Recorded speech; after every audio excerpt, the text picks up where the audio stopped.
السلام علیکم ورحمۃ اللہ وبرکاتہ۔ کل کی نشست میں ملت اسلامیہ کے دلوں کی دھڑکن ام المدارس دارالعلوم دیوبند کی بنا، اس کی تاریخ، اس کے پیچھے کیا اسباب و علل موجود تھے، کس وجہ سے قائم کیا گیا، یہ بتایا تھا۔ آج ادارے کی اہمیت کیا ہوتی ہے، مدرسہ معاشرے اسلامی اور سماج اسلامی کے لیے کتنا ضروری ہے۔ سچی بات یہ ہے کہ مدرسہ اسلام کا بجلی گھر یعنی پاور ہاؤس ہے۔ قلب و نگاہ اور ذہن و دماغ مدارس کے اندر ڈھلتے ہیں، پوری کائنات کا احتساب ہوتا ہے، انسانیت کی نگرانی کی جاتی ہے۔ سچی بات یہ ہے معزز ناظرین و سامعین کہ مدارس اسلامیہ ہی وہ مراکز ہیں کہ جہاں سے براہ راست نبوت محمدی، جس کی صفت ہے عالمگیر ہونا اور زندہ جاوید ہونا، اس کا تعلق اس انسانیت سے ہے، اس تحریک سے ہے، اس کے زندہ رہنے کا۔ اور سچی بات یہ ہے کہ معجزات نبوت یعنی حدیث اور قرآن، ان کی حفاظت کا مرکز اللہ تبارک و تعالیٰ نے مدارس اسلامیہ کو بنایا ہے۔ یعنی گویا یوں کہنا چاہیے کہ نبوت محمدی کی ابدیت اور زندگی کا نمو اور حرکت دونوں مدارس اسلامیہ کی تحریک سے وابستہ ہیں۔ زندگی کا نمو اور اس کی تحریک اور اس کی حرکت جب ہی باقی رہ سکتی ہے جب مدارس اسلامیہ جو ہمارے لیے ریڑھ کی ہڈی ہیں وہ باقی رہیں۔ ناظرین اور سامعین، دینی مدارس کی وجہ سے سچی بات یہ ہے کہ ہماری شناخت قائم ہے۔ گزشتہ صدیوں میں آپ دیکھیں تسلسل کے ساتھ، حتیٰ کہ مغلوں کے آخری دور تک اور اس کے بعد انگریزوں کے زمانے میں بھی دینی تعلیم کا یہی دینی مدارس ذریعہ بنتے رہے۔ اور یہ تسلیم کرنا پڑے گا کہ اگر یہ دینی مدارس سرگرم عمل نہ ہوتے تو آپ کا حشر بھی الامان والحفیظ وہی ہوتا جو اسپین کے مسلمانوں کا ہوا۔ اسپین میں مسلمانوں نے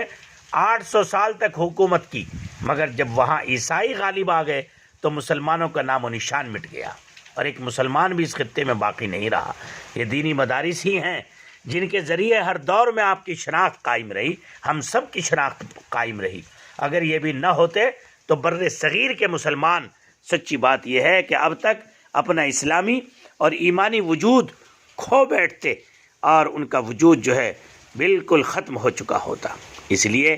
میں اس ام المدارس دارالعلوم دیوبند کے 153 سال اور ہجری اعتبار سے لگایا جائے تو 159 سال بنتے ہیں۔ 159 سال ہو گئے الحمدللہ اس تحریک اسلامی کو۔ اور سچی بات یہ ہے کہ اللہ تبارک و تعالیٰ نے اس دور میں دین کی تکمیل، اس کی تمکین اور تدوین کی جو منزلیں ہیں ان کو طے کرنے کے لیے اللہ تبارک و تعالیٰ نے 1.5 صدی قبل چند قدسی صفات لوگوں کا انتخاب کیا، جنہوں نے دین اسلام کے تمام شعبوں میں مجددانہ کردار ادا کیا۔ اس کا نتیجہ یہ نکلا کہ دارالعلوم دیوبند پوری امت مسلمہ کو بلا واسطہ یا بالواسطہ سیراب کر رہا ہے۔ ایک اندازے کے مطابق اگر میں آپ کو بتاؤں تو میری محدود معلومات کے مطابق 50 سے زائد ممالک اسلامیہ الحمدللہ وہاں تک فیض پہنچا، اور وہاں کے تشرگان علوم نے ام المدارس دارالعلوم دیوبند سے فیض حاصل کیا۔ اور اگر واسطہ در واسطہ لگایا جائے تو اس کا شمار کرنا مشکل ہے۔ یوں سمجھیے کہ دنیا کا کوئی خطہ ایسا باقی نہیں رہا جہاں دارالعلوم کا فیض نہ پہنچا ہو۔ دینی علوم و فنون، تہذیب و سیاست، اخلاق و کردار کی تفصیل تو کجا، اس کی اجمالی فہرست بھی اس قدر طویل ہے، میں ہلکا سا اشارہ کروں گا۔ علم تفسیر میں ہزاروں مفسرین، علم حدیث میں ہزاروں محدثین، علم فقہ میں ہزاروں مفتیان، اور پھر علم حدیث کی شروحات، علم فقہ میں ہزاروں مفتیان کرام، علم عقائد و کلام میں متکلمین، علم اصول میں ہزاروں اصولیین، علم تاریخ اسلامی میں مورخین، علوم عقلیہ میں معقولی افراد، اور اسی طرح سے علم فصاحت و بلاغت میں اللہ اکبر فصحاء بلغاء کی ایک بڑی تعداد اللہ اکبر ملت اسلامیہ کو عطا کی گئی۔ اور بھائی کیا بتایا جائے، اس فن کو اور تمام فنون کو، علم حدیث کا فن ہو یا قرآن کا فن ہو، علم مناظرے میں ہزاروں مناظرین، اسلامی سیاست میں، سلوک و احسان میں مرشد اور عارفین باللہ، جنہوں نے لوگوں کے ظاہر و باطن کو شریعت کے سانچے میں ڈھالا، اصلاح اعمال میں ہزاروں مصلحین امت، تبلیغ دین میں مبلغین، جہاد اسلامی کو زندہ رکھنے کے لیے مجاہدین امت، اسلامی مواد کو عام کرنے کے لیے مصنفین، مؤلفین، اللہ اکبر، اتنی بڑی تعداد ہے کہ چوطرفہ سپاہی بن کر، دائی بن کر، ڈھال بن کر ہر شعبے پر اور ہر دین کے دروازے پر کھڑے ہو گئے، اور انہوں نے دین کو بگڑنے سے بچایا اور دین محفوظ رہا، اور اللہ تبارک و تعالیٰ نے ان کو حزب اللہ بنا کر کے قبول فرما لیا۔ اور صرف دین کی حفاظت ہی نہیں، بلکہ دین میں بگاڑ کے آنے کے لیے جتنے فتنے جو ہے سر اٹھا رہے تھے، اللہ اکبر، ان فتنوں کو، چاہے وہ دہریت اور لادینیت کی تردید میں مسئلہ ہو، یا اسی طرح سے ملت اسلامیہ منکرین ختم نبوت کی تردید ہو، مستشرقین کی تردید ہو، عقل پرستی اور نیچریت کی تردید ہو، الحاد و زندقہ کی تردید ہو، منکرین قرآن کا تعاقب ہو، منکرین حدیث کا تعاقب ہو، منکرین فقہ کی تردید ہو، منکرین صحابہ و اہل بیت کا تعاقب ہو، حیات انبیاء علیہ السلام کے منکرین کی تردید ہو، غیر مقلدین کی تردید ہو، یعنی یہ سمجھ لیجئے کہ زندگی کا ہر وہ دین کا شعبہ جو زندگی میں کام آنے والا ہے، نہ اس میں کوئی بگاڑ پیدا ہونے دیا، اور نہ جو بگاڑ پیدا کرنے والے تھے اس کے نفوذ اور اس کے اثرات کو ملت اسلامیہ تک آنے دیا۔ جو بد نصیب تھے، جن کو ان کا مرتکب ہونا تھا، وہ ہوئے، لیکن ہماری جو جماعت تھی اہل سنت والجماعت، اللہ اکبر، اس کے دونوں اس پر دروازوں پر ڈھال بن کر کے کھڑے ہو گئے،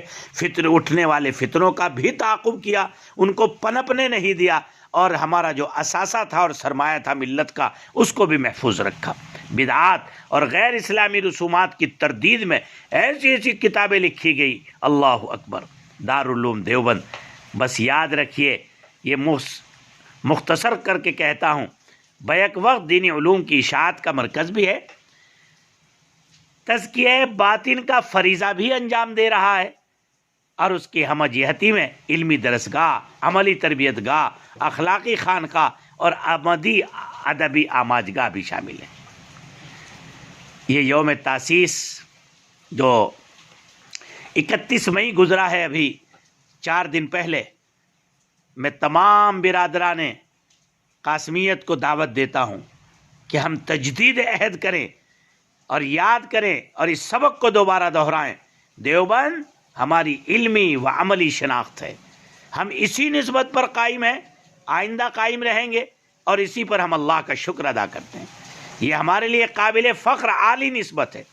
اور کیوں ہے یہ عالی نسبت؟ اس لیے کہ اس اسٹیج سے، اس پلیٹ فارم سے، اس مرکز علوم الہیہ سے ہمیں عہد صحابہ، عہد قرآن، عہد نبوت، اللہ اکبر، تینوں کی ایک جامع تصویر، جامع نظام دین ملتا ہے۔ اور سچی بات یہ ہے کہ اتباع سنت اور اہتمام شریعت جو سارے علوم کا خلاصہ، ساری محنتوں کا خلاصہ ہے، اس کا صحیح خد و خال، صحیح نقشہ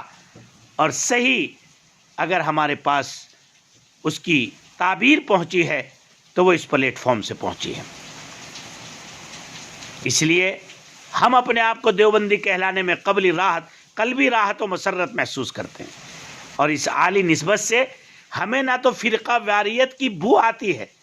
اور نہ یہ فرقہ ہے، اور نہ ہم کسی مصلحت یا مجبوری کا شکار ہو کر اس پہچان کو کس طرح سے بھی ختم کرنا نہیں چاہتے۔ اس لیے عزیزو، آج کے اس مبارک یوم تاسیس پر ہم عہد کریں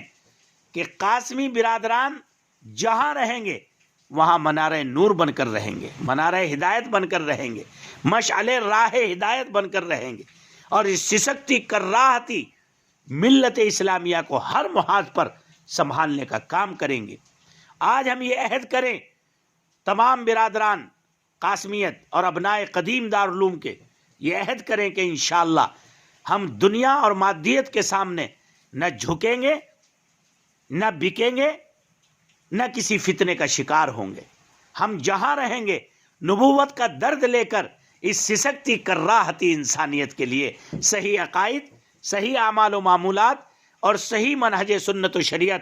اور اتباع سنت اور اہتمام شریعت کی شبیہ اور تصویر پیش کریں گے، عملی تصویر پیش کریں گے، اور جہاں جہاں مدارس اسلامیہ، مکاتب اسلامیہ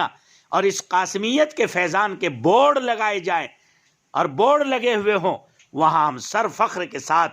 اونچا کر کے چلیں گے کہ قاسمیت کا فیضان جہاں نہیں ہے وہاں تک پہنچائیں گے۔ یاد رہے گی نا یہ بات؟ میری اپیل ہے کہ جو لوگ اس کو سن رہے ہیں دل میں یہ عہد کیجئے، اس کے لیے ایک باقاعدہ پلیٹ فارم بنائیے، زیادہ سے زیادہ فکر مندی کو ظاہر کیجئے تاکہ یہ قاسمیت کا فیضان ہر گلی، ہر محلے، ہر علاقے، ہر روڈ، ہر اسلامی سماج کا حصہ بن جائے اور مشعل راہ ہدایت اور بدعات سے، خرافات سے، تحریفات سے ملت اسلامیہ کی حفاظت ہو جائے، جو دراصل ام المدارس دارالعلوم دیوبند کے قیام کا مقصد ہے۔ فجزاکم اللہ خیرا۔ السلام علیکم ورحمۃ اللہ وبرکاتہ۔